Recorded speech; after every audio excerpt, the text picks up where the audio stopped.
So, yun. Na-delete yung una kong ginawa. So, basahin ko na lang ulit to.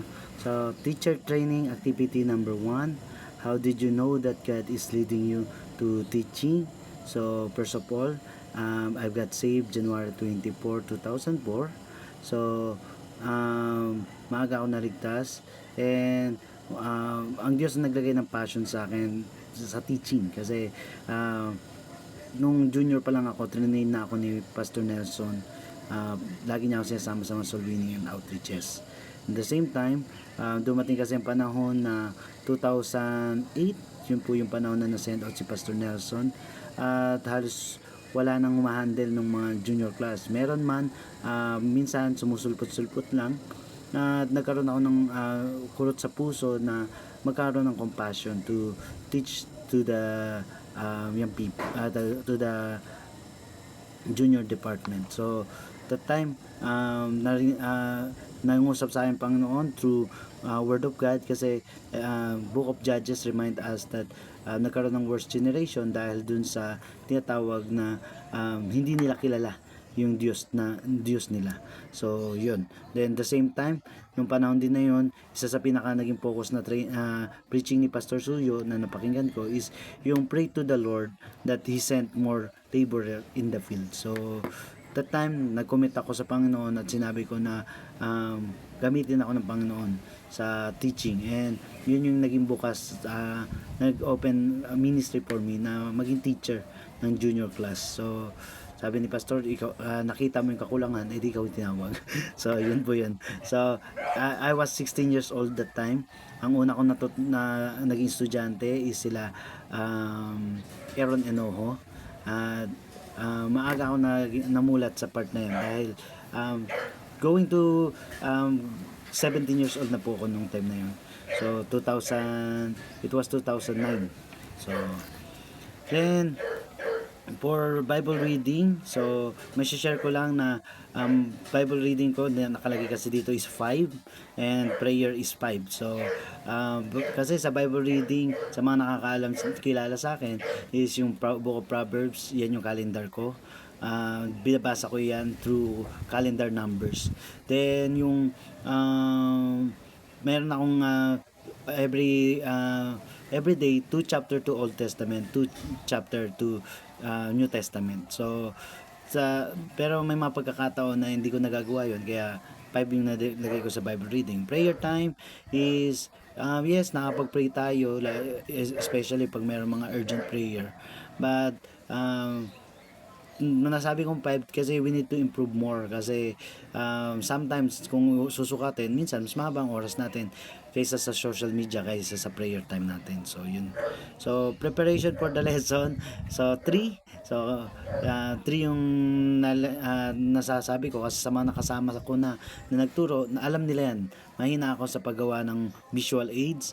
Hindi ako mahilig sa mga hindi sa mahilig, mahina talaga ako sa paggawa ng visual aids. So pag ako naka-assign na magturo, madalas yung activities on the spot din.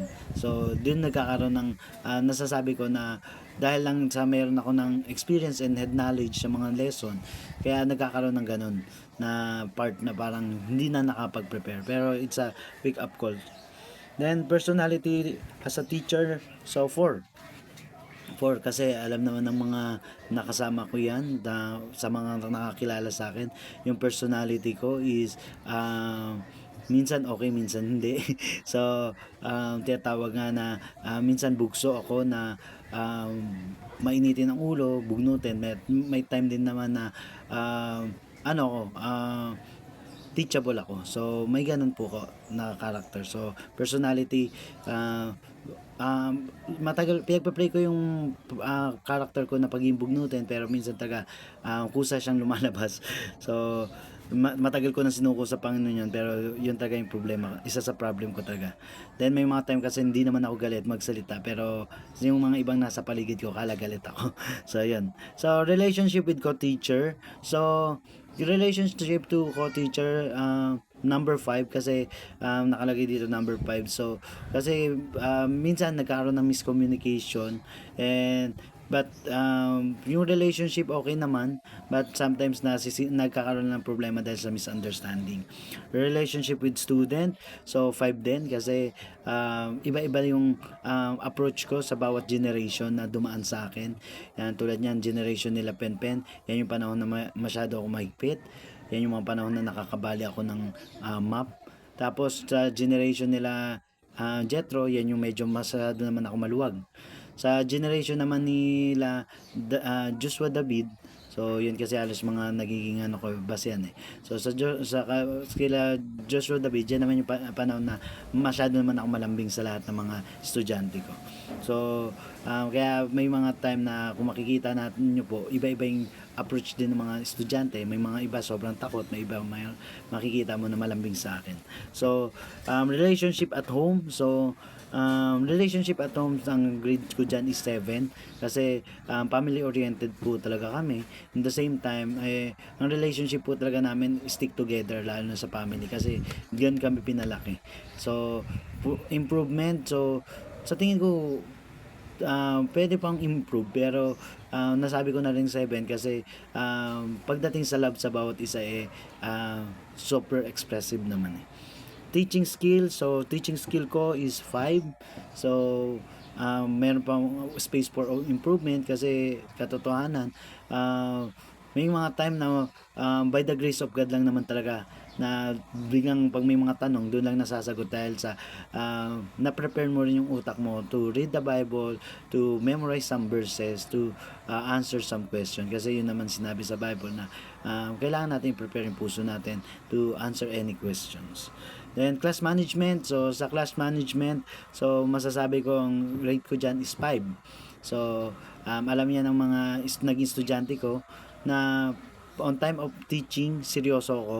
Ayoko nang nagkakabiruan. Pero sa time ng activities, okay lang. Sa mga time ng palaro, okay lang. Pero pag time ng teaching, seryoso ako dyan. At may mga time na meron akong maitim na aura. So, sa mga ibang naging estudyante ko, may mga naabot ng mga pamatpat. So, gano'n ako before. So, but yet, may mga tendency nga kasi sa class management, na-handle ko siya by the grace of God kasi nagkakaroon ng fear yung student. At the same time, natututo din silang to respect people who stand in the front. So, yun lang.